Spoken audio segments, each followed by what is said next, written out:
tarde, en nombre de la Asociación de Amigos del Museo Nacional de Artes Decorativas, os doy la bienvenida a esta actividad de nuestra asociación, encuadrada en el apartado de Encuentros con. Y también nuestro agradecimiento, por supuesto, a nuestro conferenciante de esta tarde, Enrique Eduard Jiménez, y a todos los que os estáis conectando por vuestra asistencia.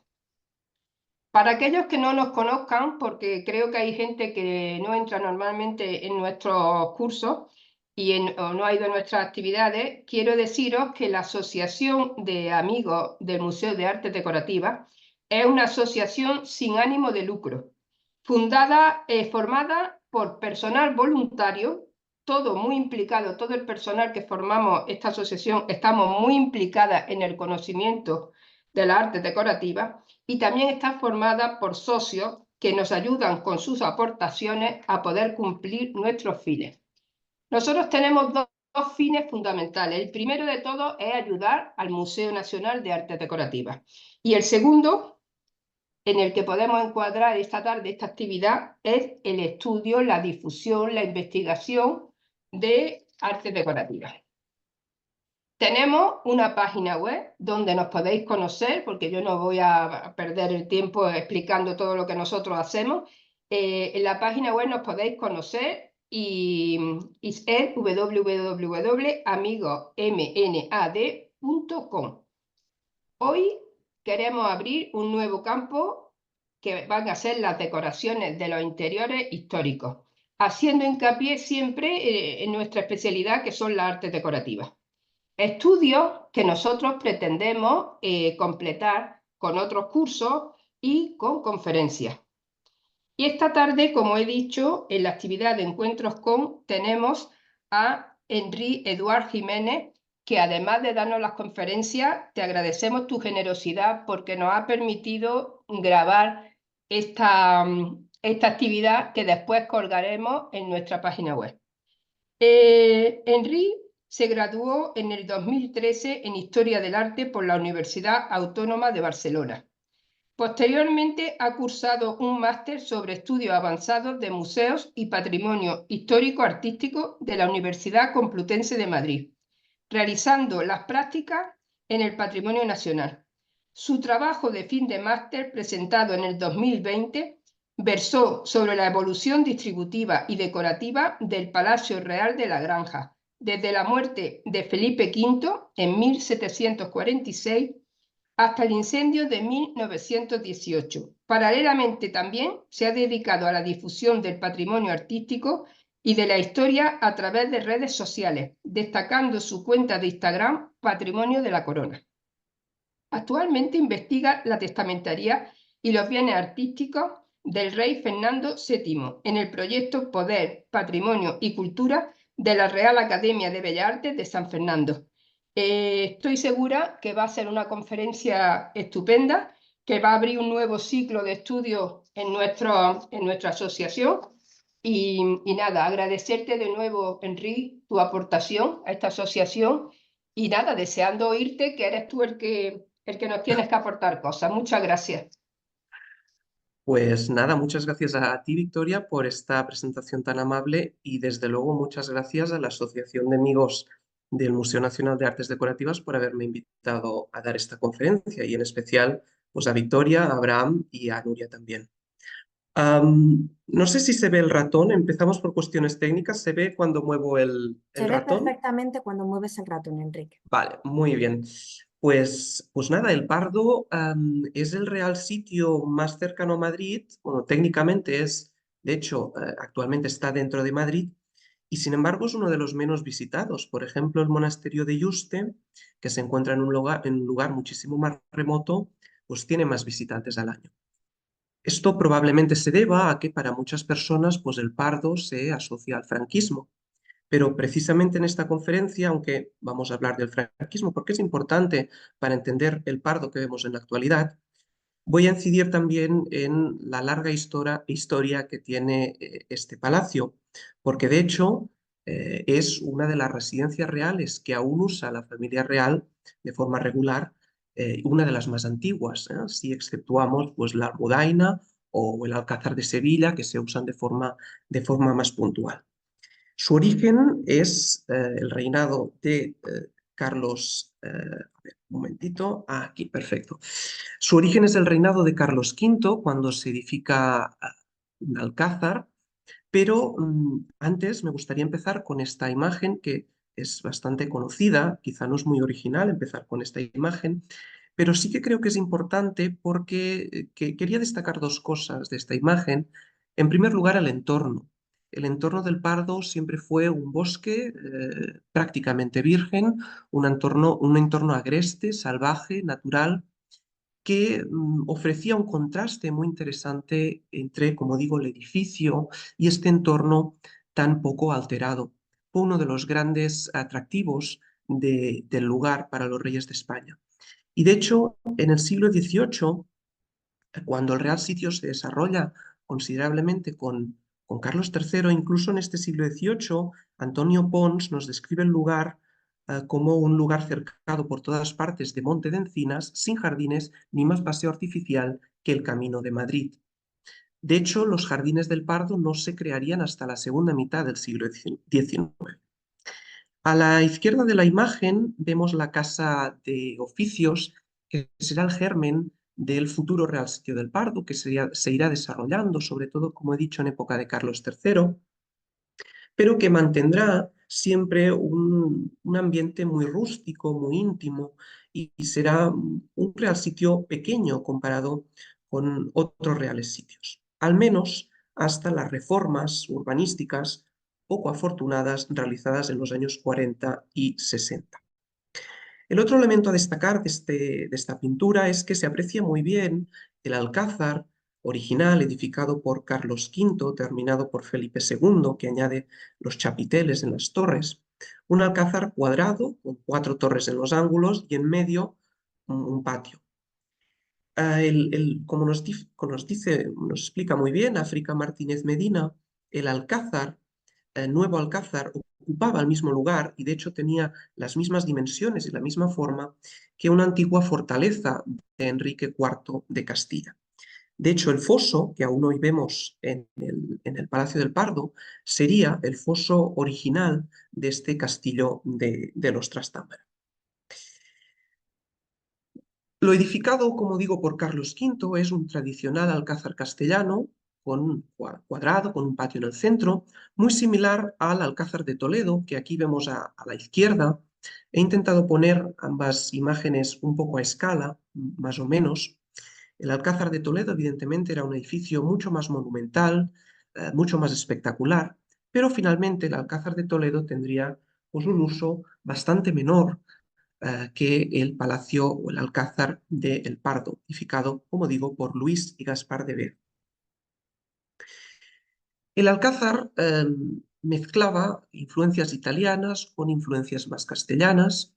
Las influencias italianas las vemos sobre todo en unas loggias abiertas al exterior, tanto en la fachada sur como en la norte, que permitían contemplar el paisaje.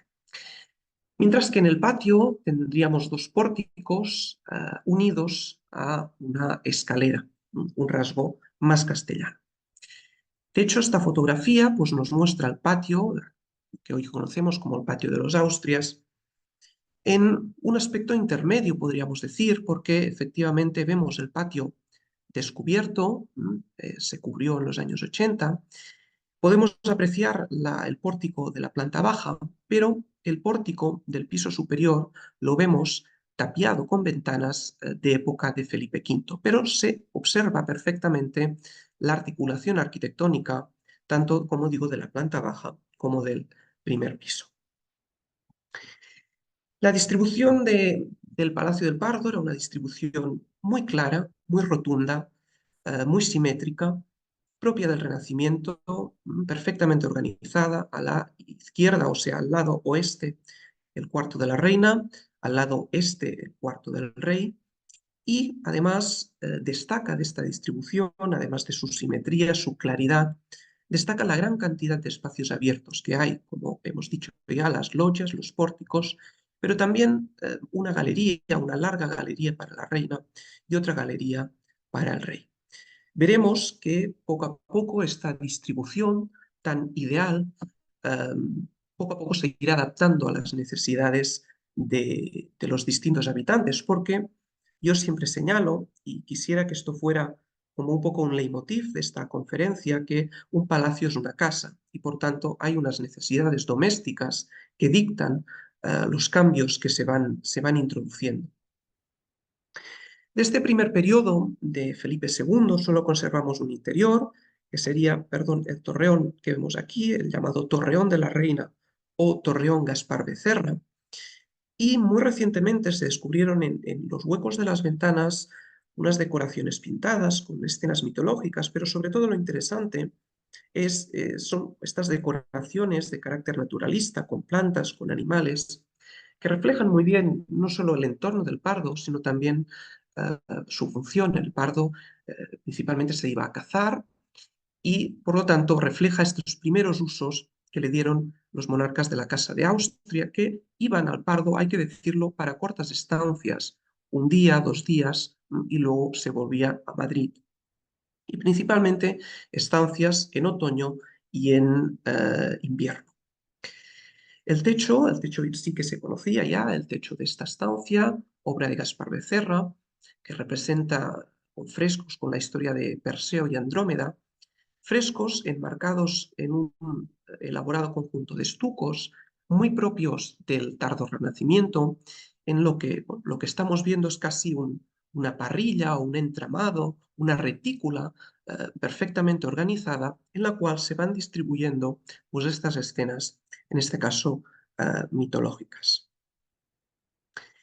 Sin embargo, en 1604 el Palacio del Pardo queda en gran medida destruido por un incendio y es Felipe III, que está reinando en ese momento, que debe reconstruirlo.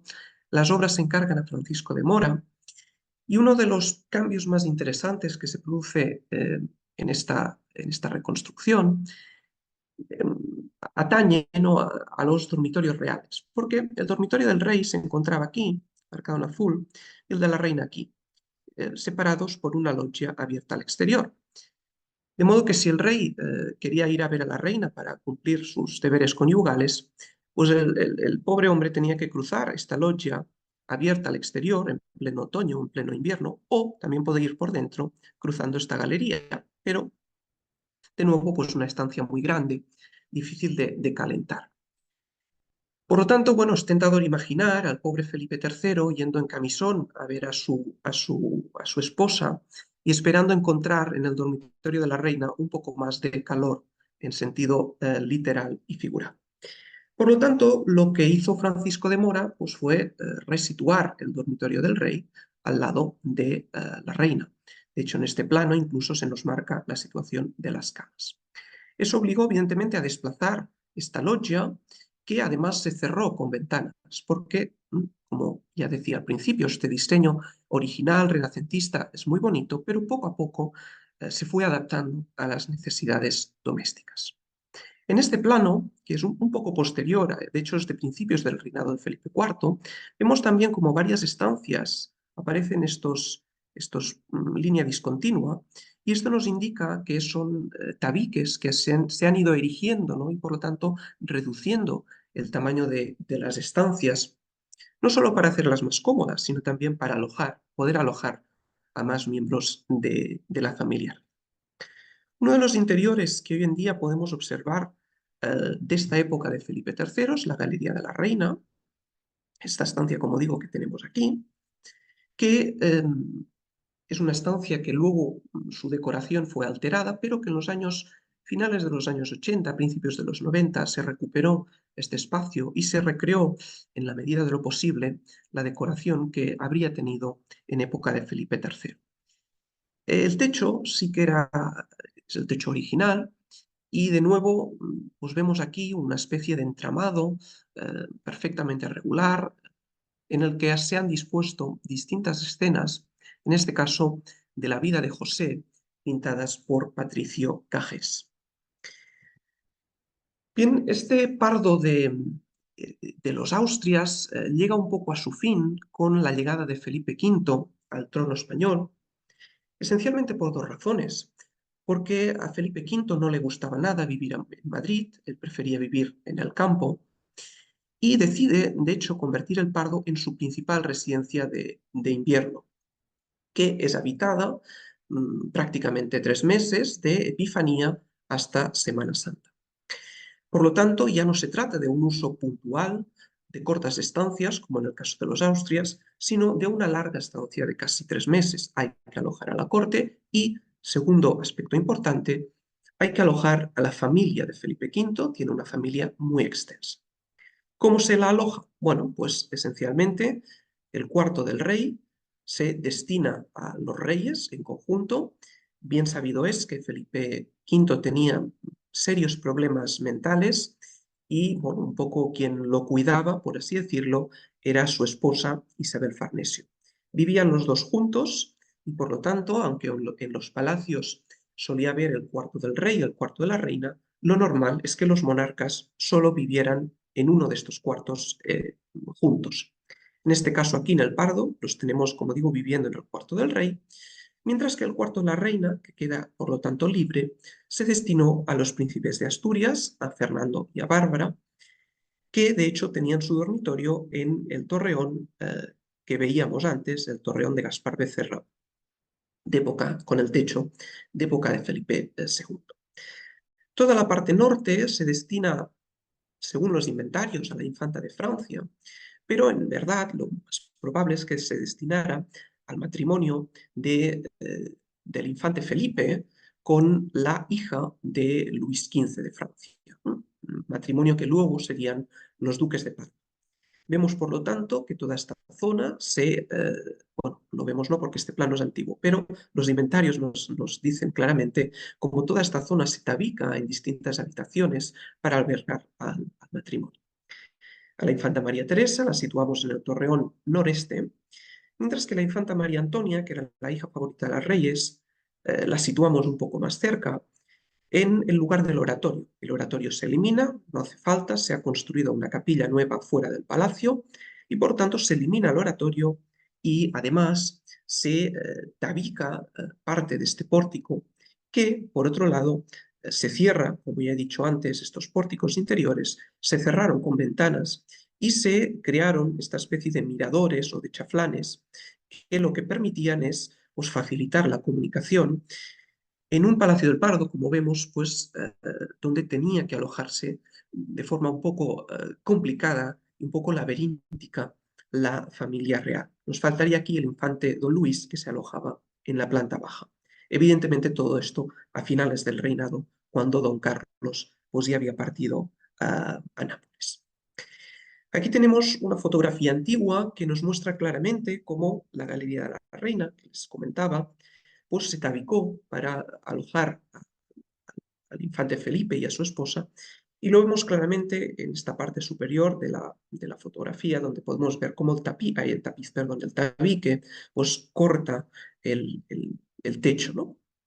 Es una de las 3 estancias en las cuales se tabicó esta galería del.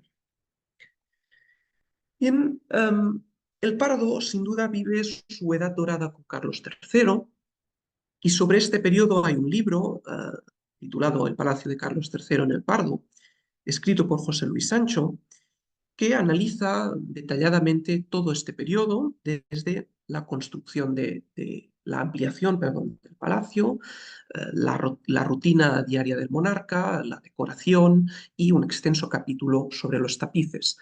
Y luego hay pues, una descripción de la mayoría de las, estancia por estancia, de la mayoría de las estancias del Pardo. Por lo tanto, no me extendré en exceso en este periodo, porque, insisto, está magníficamente tratado en este libro, pero sí que quería destacar algunos aspectos. En primer lugar, muy brevemente, la ampliación de Sabatini, que consiste en duplicar el tamaño del Palacio del Pardo. El cuarto del rey se sigue situando, lo vemos aquí en azul, alrededor del patio de los Austrias, es decir, de la zona vieja, ¿no? del viejo alcázar. Se sigue situando aquí, pero sí que se amplía el cuarto del rey con nuevas estancias en el pabellón central. Mientras que toda la zona de alrededor del patio de los Borbones, prácticamente todo el alrededor, se destinó a los príncipes de Asturias, a albergar un nuevo cuarto más cómodo para los príncipes de Asturias, futuro Carlos IV y María Luisa de Parma. Los interiores son completamente redecorados en esta época, también los interiores del cuarto del rey, donde destacan pues, los estucos de Roberto Michel o frescos alegóricos de los pintores pues, emblemáticos del momento que están realizando los frescos también del Palacio Real de Madrid, como son Maella o Valle. Una de las virtudes de este libro es precisamente que recrea a través de unas acuarelas el aspecto original que habrían tenido estas estancias del Palacio del Pardo en época de Carlos III.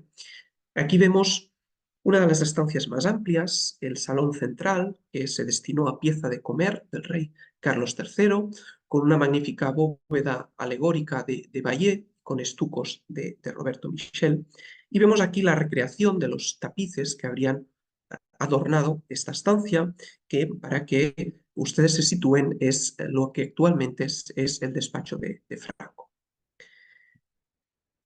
Precisamente gracias a estas acuarelas realizadas según las indicaciones de José Luis Sancho por el acuarelista Francisco Javier Hernández Alonso, es posible en este libro situar exactamente dónde estarían los tapices ideados por Goya, ¿no? Porque efectivamente de los tapices de Goya se ha escrito muchísimo, pero hasta la fecha no había sido posible, se había identificado la estancia, pero no había sido posible identificar precisamente qué estancia, por ejemplo, la pieza de comer del príncipe de Asturias, qué estancia exacta era del Palacio del Pardo. No solo eso, sino que ha sido posible situar dónde dentro de esta estancia habrían ido colocados los tapices. Y les pongo este ejemplo del famoso tapiz La Maja y los Embozados de Goya, que pues según este historiador pues habría estado situado a la izquierda de la ventana en esta estancia, como digo, destinada a pieza de comer del príncipe de Asturias. Aquí también pues pueden ver justo al lado el quitasol. Todos estos tapices no están ya en su lugar, porque los tapices se mueven de sitio durante los reinados de Carlos IV y de Fernando VII. De hecho, aquí vemos la misma estancia, es un ángulo distinto, pero es la misma estancia, con unos tapices completamente distintos, ¿no?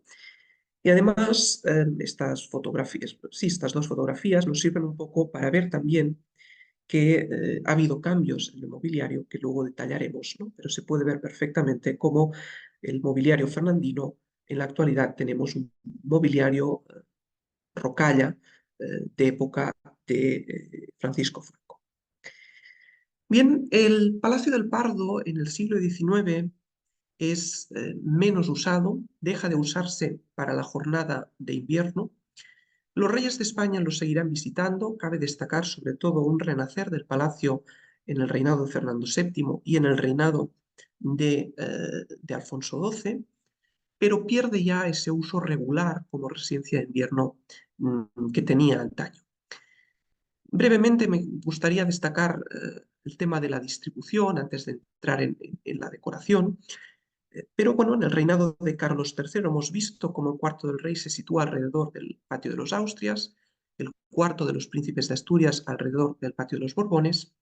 Con Fernando VII el cuarto del rey no se mueve de sitio, pero como durante gran parte del reinado no hay herederos al trono, en verdad el cuarto de los príncipes de Asturias lo ocupa la reina o lo ocupan las distintas reinas, las sucesivas esposas de Fernando VII. Con Alfonso XII se produce un cambio importante, de ahí el cambio de colores, un cambio que también vemos en el Palacio Real de Madrid, y es que el palacio deja de distribuirse en función del cuarto del rey, del cuarto de la reina, del cuarto de los príncipes, y se establece una nueva división, por así decirlo, de las estancias. En naranja, las estancias destinadas a recepciones y a eventos más solemnes, alrededor, por lo tanto, de la zona antigua del palacio, es decir, del patio de los Austrias, mientras que alrededor del patio de los Borbones lo que tendremos son las estancias de vida diaria, por así decirlo, de los monarcas. Desde el salón de billar hasta el vestidor, pues se situarán alrededor del patio de los Borbones. Prácticamente lo mismo vemos durante el franquismo y esto, por lo tanto, lo que señala es una tendencia progresivamente a ir trasladando los espacios de habitación, los espacios donde se vive, progresivamente del oeste del palacio al este. Y esto ocurrirá lo mismo, de hecho, cuando se cree la residencia de los jefes de Estado extranjeros. Como les decía, el palacio vive un renacer con el reinado de Fernando VII. Este monarca realiza una profunda renovación del mobiliario y de la decoración de los reales sitios, también en el Pardo, donde pues vemos que se instala, se redecora con un mobiliario estilo imperio, ya fuera de madera muy probablemente caoba barnizada o bien madera pintada de blanco y dorada. Además, también en varias estancias se decoran los techos con frescos, ya sea más decorativos u otros de carácter más alegórico. Esta decoración fernandina, con pequeños cambios, pequeñas alteraciones, es esencialmente la que aparece en las distintas fotografías de finales del XIX, principios del XX y hasta el franquismo. Es, como digo, la decoración que se puede ver en las fotografías. Este espacio quizá es pues muy interesante para ver esta redecoración. Es el salón central, lo que habíamos dicho que era la pieza de comer de Carlos III, que la vemos decorada con nuevos tapices, tapices distintos. Hay, por ejemplo, algunos tapices de Goya mezclados con otros tapices. Hay este mobiliario estilo imperio que, según los inventarios, tanto el mobiliario como las cortinas serían de seda amarilla con detalles en color azul. Por lo tanto, aunque esta fotografía en blanco y negro pues no se puede apreciar, pero sería una estancia llena realmente de color, ¿no? Si sumamos el mobiliario, los tapices y el magnífico techo barroco de época de Carlos III. La intervención quizá es una intervención más que decorativa, arquitectónica, que se realiza en el Pardo, es el Teatro de Corte, obra del arquitecto mayor de Palacio, Isidro González Velázquez, en 1826, y probablemente sea pues, uno de los interiores más exquisitos creados en época de Fernando VII, un interior que es cierto que luego ha sufrido modificaciones, como veremos, de ahí que les ponga también aquí la planta y el diseño original, pero, como digo, uno de los interiores más exquisitos, además de ser el único teatro de corte conservado en un real sitio. Bien, el reinado de Isabel II o Isabel II prácticamente no utilizó el Pardo, usándolo en solo 2 ocasiones para una estancia larga. Y el reinado de Alfonso XII es otro periodo importante para la historia del Pardo. Es también un reinado en el que empezamos a ver fotografías del Pardo y precisamente les comparto esta que me parece muy interesante del exterior, porque de nuevo se ve este carácter agreste, natural, salvaje, ¿no? De un lugar, por otro lado, muy cercano a Madrid. De ahí probablemente el gusto que tenía Alfonso XII por el Real Sitio del Pardo. Una fotografía que nos muestra, por otro lado, una vista del palacio que hoy en día pues, ha cambiado considerablemente con las construcciones en la segunda mitad del siglo XX. Como bien es sabido, Alfonso XII fallece en el Pardo en 1885, pero también hay que destacar que durante su reinado lo visita, como digo, con frecuencia. Se usa a raíz de sus 2 bodas sucesivas, y esto hace que en la prensa ilustrada de la época, sobre todo en la Ilustración española y americana, haya numerosas representaciones del Palacio del Pardo y de los interiores. Les comparto estas 2 representaciones de, en este caso, la muerte de Alfonso XII. Son interesantes porque nos representan el dormitorio del rey, en dos ángulos distintos, dormitorio en origen pensado para los príncipes de Asturias, Carlos IV y María Luisa de Parma. Es una estancia que, como luego veremos, no conserva ya esta decoración, pero gracias a estas acuarelas, perdón, a estos grabados, se ha podido recrear, en el libro que los citaba de José Luis Sancho, se pudo recrear el aspecto de esta estancia con la decoración original y situar, por lo tanto, la serie de tapices de Goya.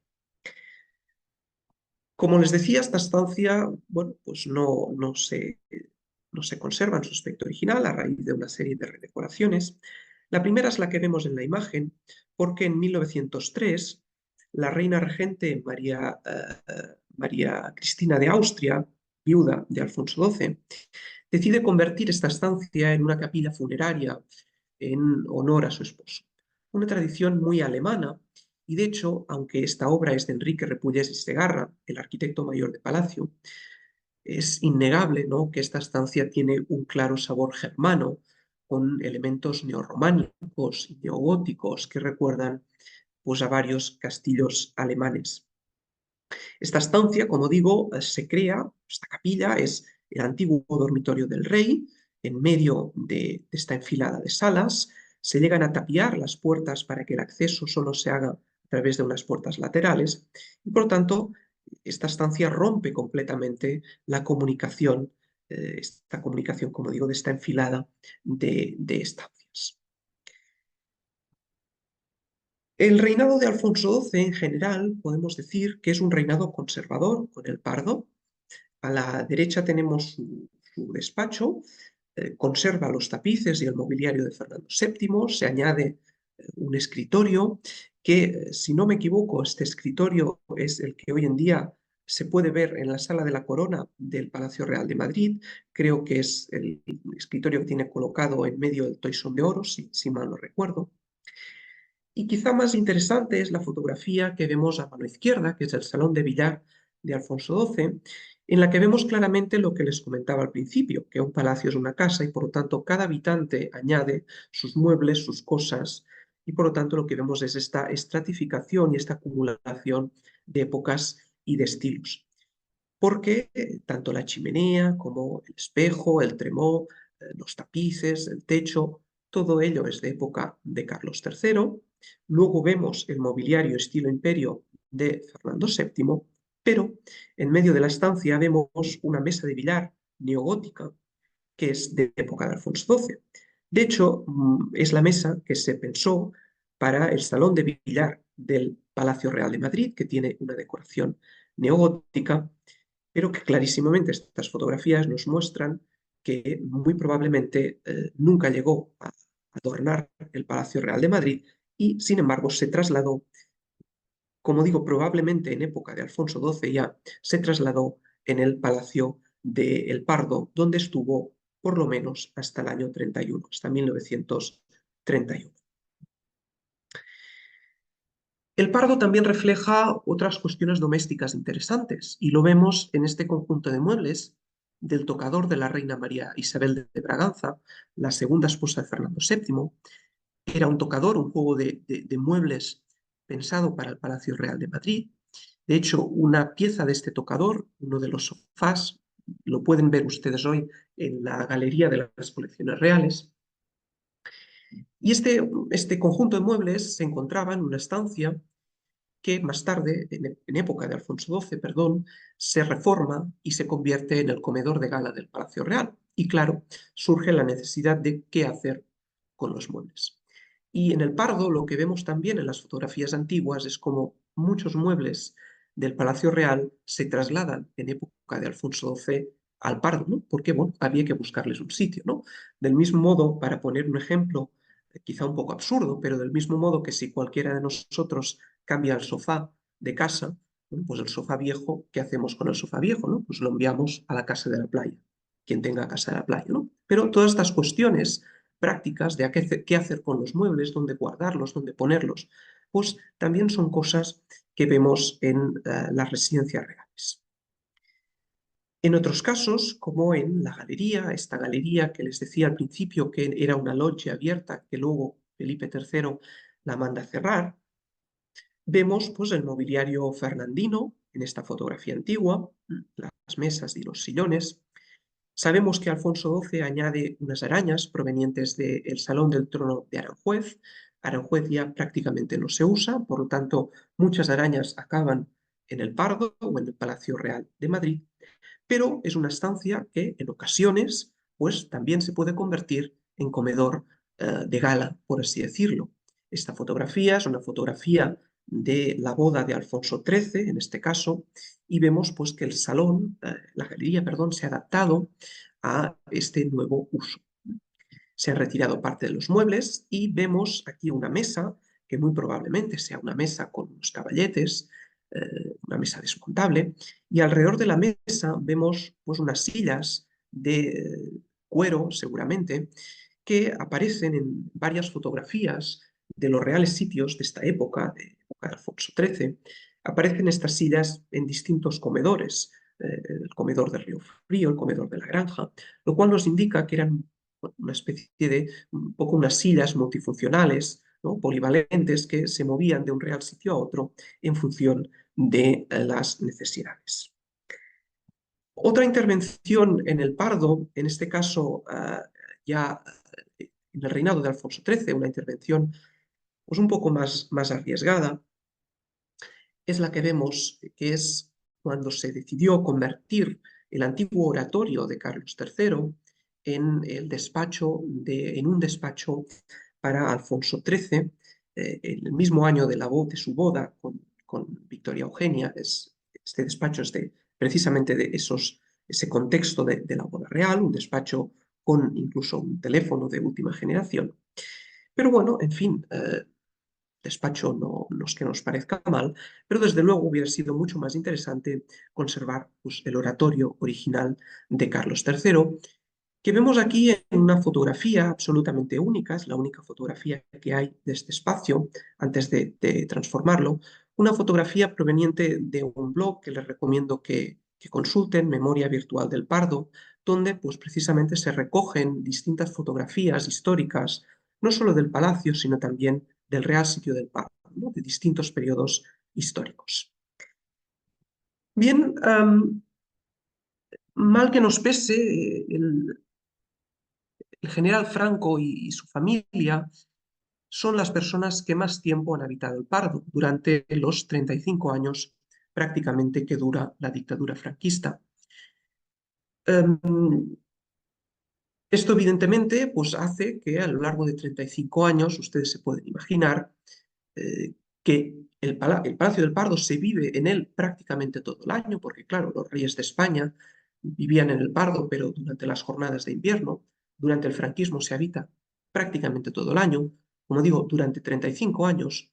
Esto hace no solo que sea pues, el lugar donde se toman importantísimas decisiones políticas, por ejemplo, en el Salón del Consejo de Ministros, sino también, y en lo que nos atañe, durante 35 años se realizan numerosas alteraciones en los interiores para adaptarlo a las necesidades domésticas, pero también a la imagen que quería dar el régimen.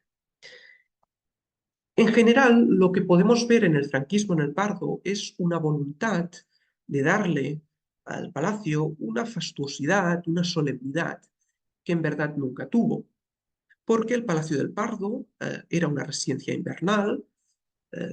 Las fotografías que hemos visto se ve claramente, no hay grandes salones en el Pardo, son estancias de un tamaño relativamente medio, tampoco hay muebles de un lujo espectacular, pero precisamente al ser la residencia de Franco se quiso que el Pardo se revistiera pues, de más lujo, de más suntuosidad, de más solemnidad.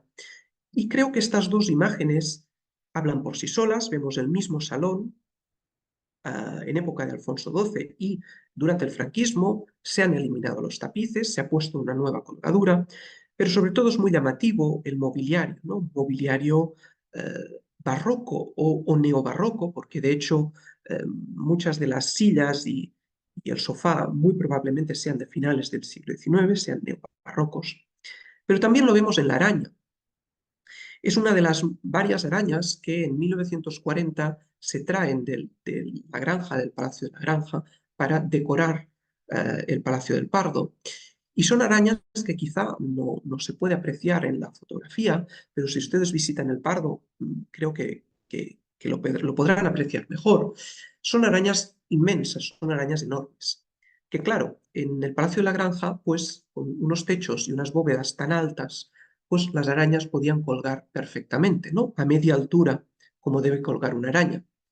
En el caso del Pardo, como los techos eran muchísimo más bajos, lo que se tuvo que hacer es colgar las arañas pegadas al techo, ¿no?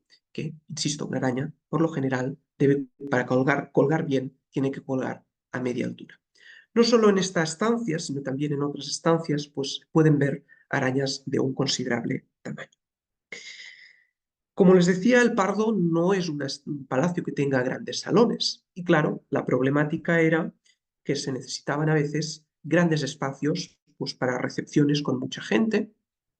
Y caso curioso es el de este espacio. Este espacio es una de las galerías del patio de los Austrias, que, como les decía, está ubicada, bueno, se elimina el pórtico y se crean ventanas en época de Felipe V, y una estancia que no tenía ningún tipo de decoración, pero que durante el franquismo pues, se añaden una mezcla un poco variopinta, bastante variopinta, de muebles para crear pues, un espacio lujoso, suntuoso, en el que pues, poder dar estas recepciones. Pero que, si ustedes se fijan, pues este espejo de aquí no tiene nada que ver con esta galería no tiene nada que ver con esta silla nada con esta, por lo tanto es, como digo, un resultado un poco ecléctico. Quizá el espacio, junto con el Salón del Consejo de Ministros, el espacio más simbólico del Pardo es sin duda el despacho de Franco.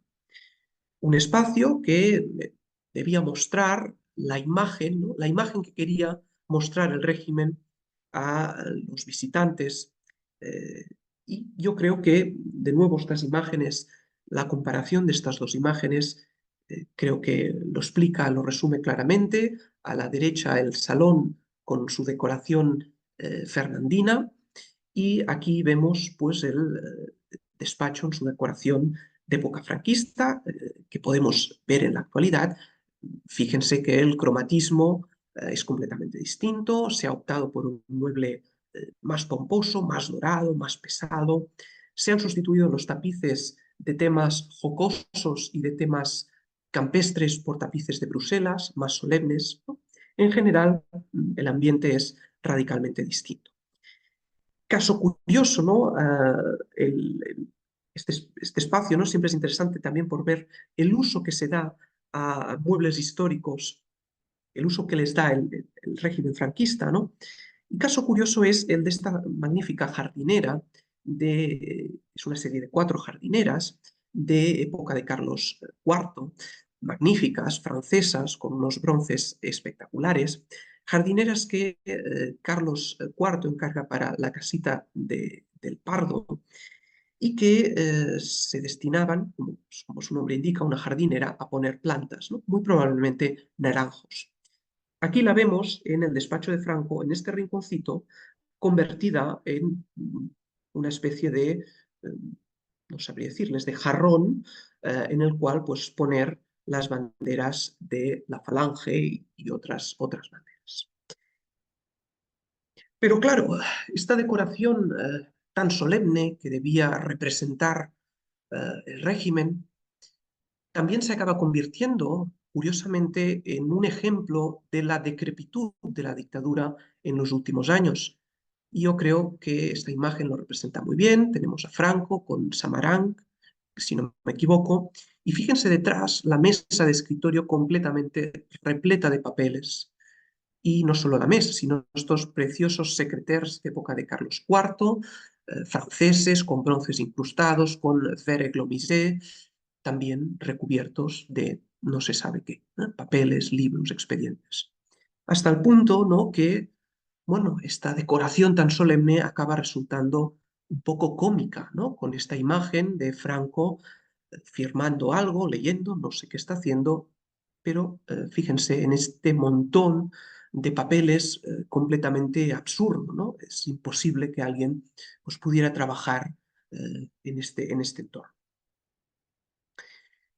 Una intervención también bastante radical en el palacio es el teatro de corte, que se convierte en sala de cine, y el franquismo tuvo una auténtica obsesión por los materiales. En muchos casos, los materiales de los reales sitios no le resultaban suficientemente solemnes y buenos. Claro, un teatro de corte hecho todo con trampantojos, con arquitecturas fingidas, con mármol pintado, con estuco, todo esto no era suficientemente solemne. Y vemos como aquí toda la embocadura de escena, ¿no?, ha sido completamente rehecha en relieve, con unas columnas pues más pomposas. Todo este relieve que era pintado se ha hecho en estuco, cabe imaginar. Una obsesión que la vemos también en Pedralbes, por ejemplo. Aquí les pongo otra imagen del mismo teatro, donde esta exedra, que es pintada, pues ha sido sustituida por una exedra hecha en relieve, ¿no?, en volumen. O cómo se han ocultado estas trampantojos, se ocultaron con estas colgaduras de seda. Como digo, es una intervención que vemos también en el Palacio de Pedralbes, y vemos también en otros reales sitios, donde se sustituye la baldosa de los suelos por mármol, que debía resultar más imperial. Aquí vemos otra fotografía del dormitorio, de nuevo antes y después. En este caso se opta por pues, un estilo un poco más imperio en las camas, pero de nuevo pueden ustedes ver claramente, ¿no?, esa necesidad de crear pues, un dormitorio con un cierto carácter regio, con el dosel, con este entarimado, etc. Curiosamente, un dormitorio muy similar en estética al que había en el Pazo de Meirás. Quizá la intervención, bueno, sin duda, la intervención más radical que se produce en el franquismo, en el Pardo, sea en el oratorio, en esta capilla funeraria de Alfonso XII.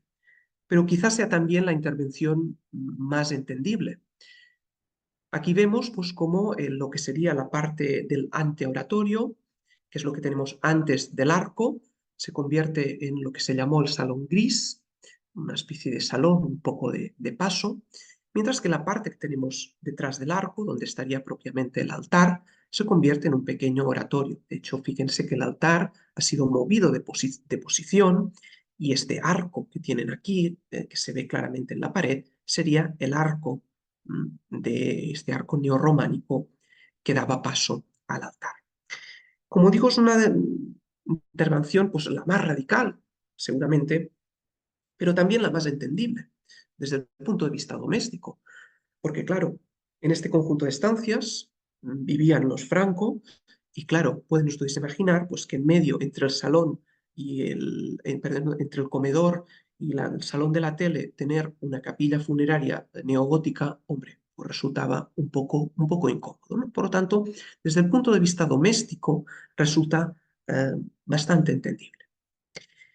Y para concluir, me gustaría hacer brevemente un tour, si creo que tenemos algunos minutos, por la residencia de jefes de Estado extranjeros creada en el Pardo.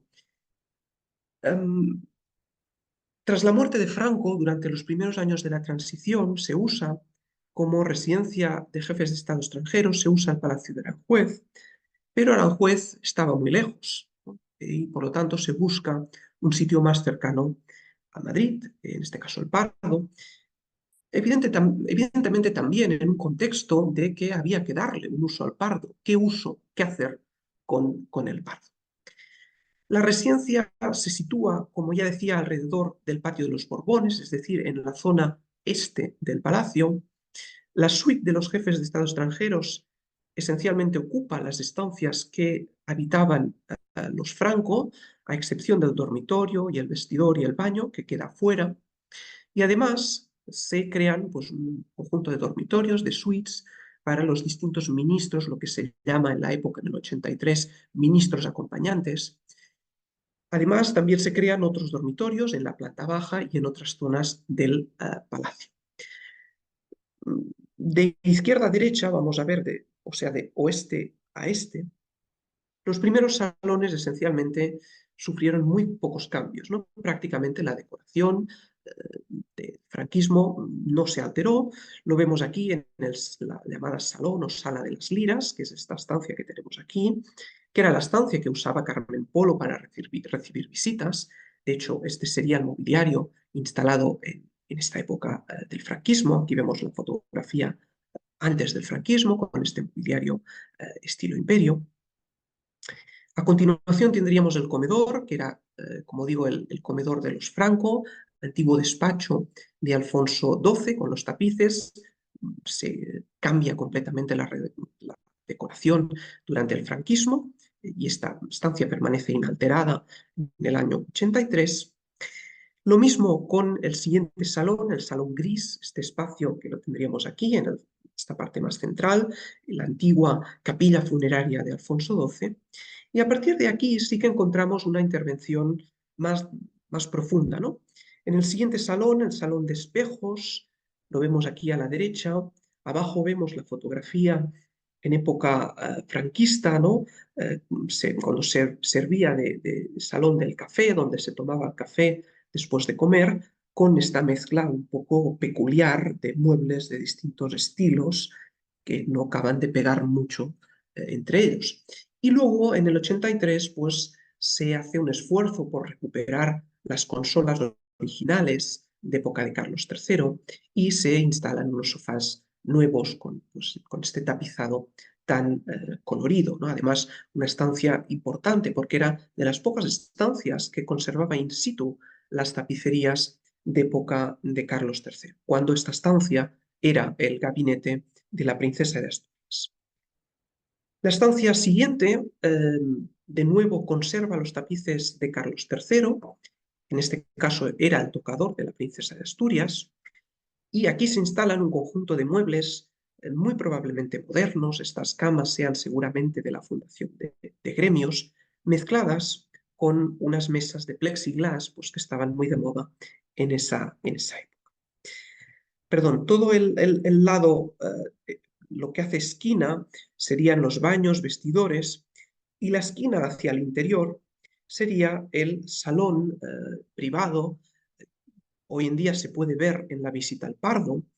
Habría sido en origen la escalera de la princesa de Asturias. En época del franquismo se elimina la escalera y se convierte este espacio en el salón de la tele, ¿no? Por así decirlo. Se llamaba salón del piano, pero era el salón un poco donde los Franco pues, veían la tele después de comer. Aquí, como ven, la intervención es mucho más radical y vemos esencialmente las tres características que destacarán en esta renovación de la residencia de jefes de Estado extranjeros. En primer lugar, una mezcla de muebles de distintas épocas, todos de las colecciones reales. Luego, esta paleta beige o color marfil que unifica un poco el conjunto decorativo. Y finalmente, pues las mesas de plexiglas, una consola, mesas bajas, que les citaba. Lo mismo ocurre con el dormitorio de la esposa del jefe de Estado, que en este caso se sitúa ya en la fachada este, al menos según la distribución original del año 83. Todo esto ha ido cambiando, se ha ido adaptando seguramente, y vemos pues, muebles del siglo XIX, mesitas de noche de Fourdinois, que era una famosa marca, fábrica de muebles francesa, otro mueble francés de Riesnet, importante, también en este caso del siglo XVIII, un cuadro de Sorolla y la misma paleta de colores que veíamos. No podríamos olvidar, evidentemente, la mesita de plexiglas. En este caso es la misma estancia, pero del otro lado. La mesita quedaría aquí detrás y un magnífico tapiz de Bruselas. El mismo criterio se sigue, ya para terminar, en otros dos salones. Anexa a la, es decir, perdón, por esta puerta de aquí accederíamos a lo que se conocía como el dormitorio primero del ministro. Había 3 dormitorios para los ministros que acompañaban, este es el primero de ellos. De nuevo, pues, como les digo, muebles antiguos, el plexiglas, el color marfil, beige. En muchos casos es difícil distinguir si estamos ante muebles antiguos o réplicas de la fundación de gremios. Y el Salón Ferran, que servía de acceso a esta suite del ministro acompañante, pues la misma estética y quizá lo más llamativo pues sean estos magníficos paisajes de Fernando Ferran que dan nombre pues precisamente al espacio. Bien, y precisamente en esta conferencia lo que he querido señalar es lo que les decía al principio, que un palacio es una casa y por lo tanto sus estancias al fin y al cabo acaban reflejando los distintos usos que les dan los distintos habitantes y acaban siendo un ejemplo, ¿no?, de distintas capas históricas y artísticas que se van sobreponiendo unas a las otras. Muchas gracias.